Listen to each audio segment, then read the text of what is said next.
Hello, everyone. Welcome back to our Something That week for writing. I'm enjoying seeing things that are special to you. Now, today we have a new prompt. I'm going to try to get through it a little quicker, but I'm loving getting to know you through these different writing assignments. So, again, as usual, in Miss Butcher's room today, you go to your classwork. You go to your V-Learning Writing. You scroll down to find your diary. Mine is kind of over here. Once you get to your diary, you see what I have from yesterday. Again, I put my cursor right next to the word April and I click enter to go down. Arrow up so I'm on top of my document and today's date. Today's April 29th, 2020. I click enter and today's writing prompt is something that reminds me of when I was little. I love seeing your guys writing when you guys have little memories from when you were little. So that's what we're writing about today. So I need you to find something in your house, in your room, in your yard, something that reminds you of when you were little. Okay. Now I'm going to give you my example and you're going to think it's a little bit silly, but as usual, I'm going to click enter and also tab to indent. So notice my cursor's further in. I'm aiming for 2 paragraphs again today. They can be 2 paragraphs that are 3 to 5 sentences for paragraph 1 and 3 to 5 sentences for paragraph 2. But this is writing, so we're pushing ourselves to write a little bit more, right? This is our more goal. We're setting a goal of at least 2 paragraphs, maybe more, 3 to 5 sentences for each. You guys are almost in 6th grade, okay? So something that reminds me of when I was little. Now for me, this actually idea came up last night when I was making dinner. I was just making a regular, I don't know, like a Mexican rice, but I actually used something and when I opened this, it was a food item. I opened it and I smelled it. I went back to when I was little. So just like yesterday, my paragraph 1 is going to describe the thing and my paragraph 2 is going to connect to the memory of when I was little. So my thing is canned corn. You might think that's weird, right? So first paragraph is just going to describe canned corn. So something that reminds me of when I was little is canned corn. So just identifying what the object is, that's sentence 1. And now I said at least 3 sentences. So I need at least 2 more now. I have 1 that tell me what is my object and describe it, right? And I might get a little silly, right? I might say, yes, I mean it. The can of yellow corn that you buy for 99 cents at the store. And I need at least 1 more, right? It's usually about, I don't know, 16 ounces. I could say about how big it is. It weighs maybe a pound. Okay. Period.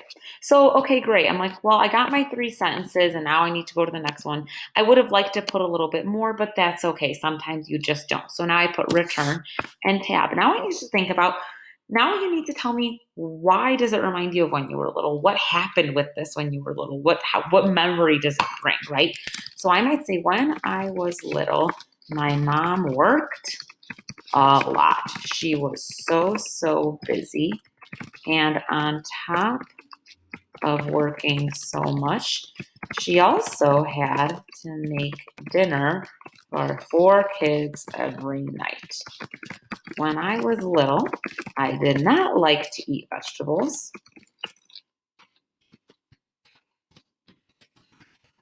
But my mom knew it was important. So notice how I'm developing my memory. I did not just say I ate a lot of canned corn when I was young. Cool. That would only be 1 sentence. That's pretty boring. What makes it really remember is that when I was little, I had this canned corn a lot. And then I thought, well, why? When I keep asking myself why, what else, and why, that's when I get more sentences in my writing. I'm like, yeah, I ate a lot of this when I was little. That's why it reminds me of it. I'm like, well, why did we eat a lot of this? Well, because my mom cooked with it a lot. Well, why does she cook with it a lot? Well, because she was really busy and it was an easy thing to make.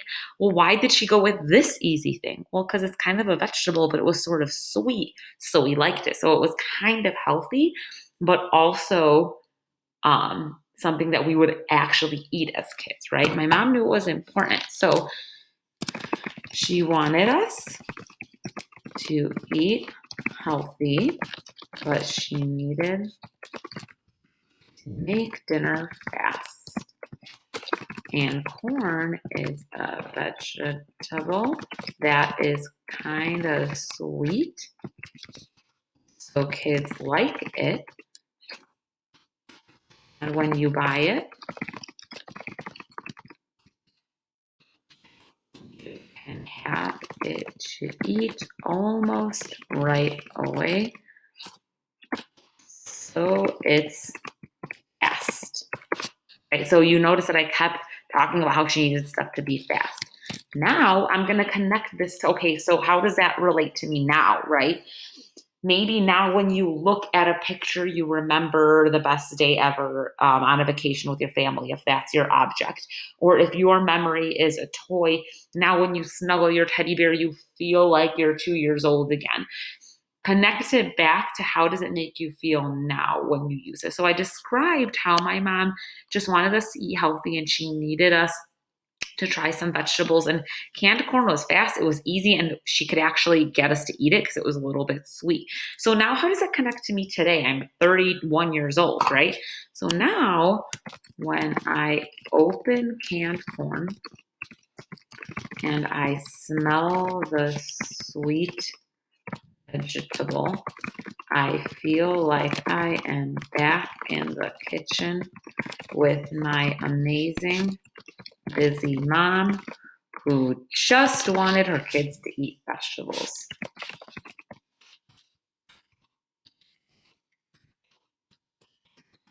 I might just end with like a fun closing.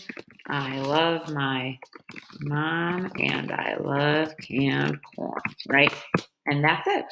So notice how that second paragraph, usually when we're connecting to that memory, that's when it gets a little bit longer. Get creative, right? Really start telling me about how does that connect to when you were little. And if you're having trouble, continue asking yourself why. Why did I choose this object? Why do I like it so much? Why are there memories that make me think of when I was little? What are those memories? Okay. What is my favorite part of those memories? And that will help you develop and add a lot of sentences because you should have at least 3 sentences in paragraph one and probably at least 5 sentences in paragraph two, guys. Have fun. Can't wait to see what your stuff is.